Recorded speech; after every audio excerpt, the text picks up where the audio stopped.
Ito ang kailangan natin sa ating dinuguan. Karne ng baboy, sibuyas, bawang at luya. Gusto ko pino ang pagkahiwa nito para mahalo silang mabuti at magsama-sama ang lasa. Para na din makakain ng mga bata.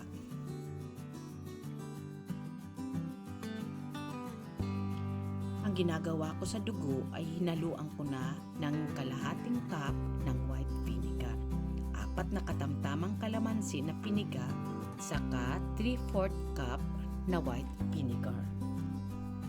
Ayan, magsimula na tayo. Painitin muna ang kawali at maglagay ng mga 2 kutsarang cooking oil.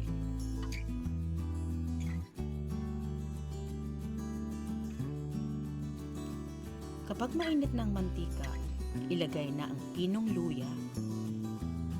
Makakatulong ito sa pag-alis ng lansa ng dugo at ng karne.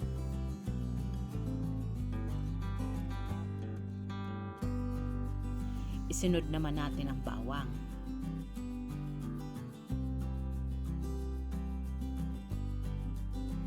At hintayin natin na mag-iba ng konti ang kulay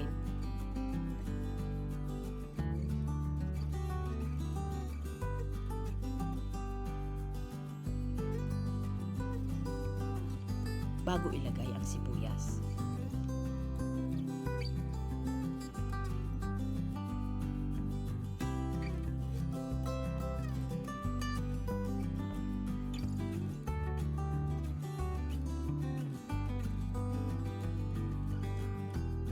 Pagkatapos maglagay na tayo ng 2 kutsara ng patis at 1 tablespoon ng brown sugar. Haluin hanggang matunaw ang asukal.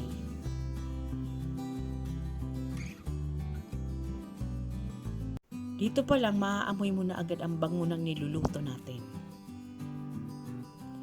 Saka ilagay na ang karne.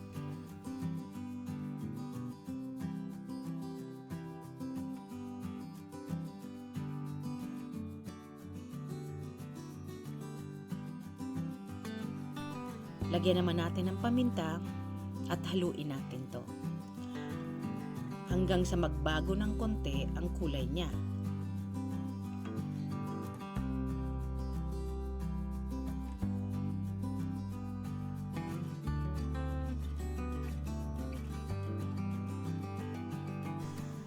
Tapos ilagay naman natin ang 3/4 cup na suka at 1 cup ng tubig. Takpan, huwag niyong haluin para maluto ang suka. Kasi pag hinalo mo ito, para bang hindi na naluluto ang suka. Kahit ano pang gawin nyo, hindi nyo na mareremedyohan ang asim nito.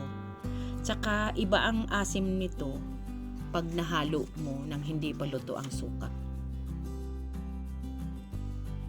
Takpan, tsaka hayaan lang natin siyang kumulo ng mga 30 minuto para mas lumambot ang karne. Tsaka maluto ng kusa ang suka.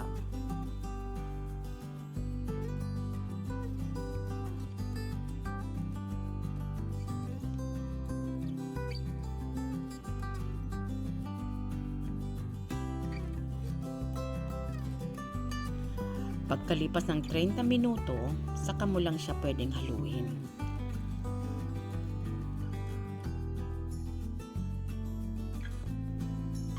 Pag okay na sa inyo ang sabaw, saka nyo na ilagay ang dugo.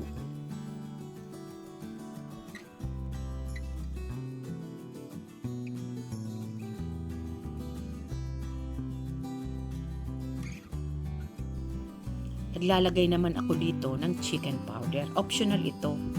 Kinasanayan ko na kasi na sa bawat luto ko ang paglagay nito. Tapos ilagay mo na ang siling haba at lagyan ng paminta. Hayaan lang kumulo ng paminsan-minsan mong hahaluin.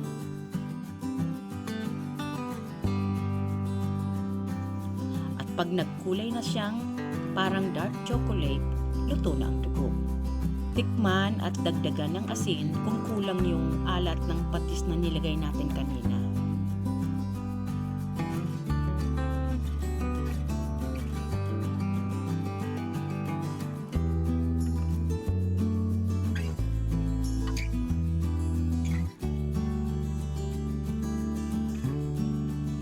iba ang gusto ay masabaw. Ako naman ang gusto ko naman ay medyo malapot ng konti, kaya naglalagay ako ng konting harina.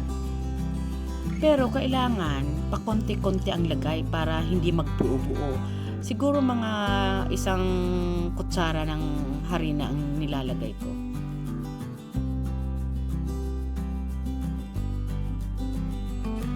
Bago patayin ng apoy, ilagay na ang kalamansi.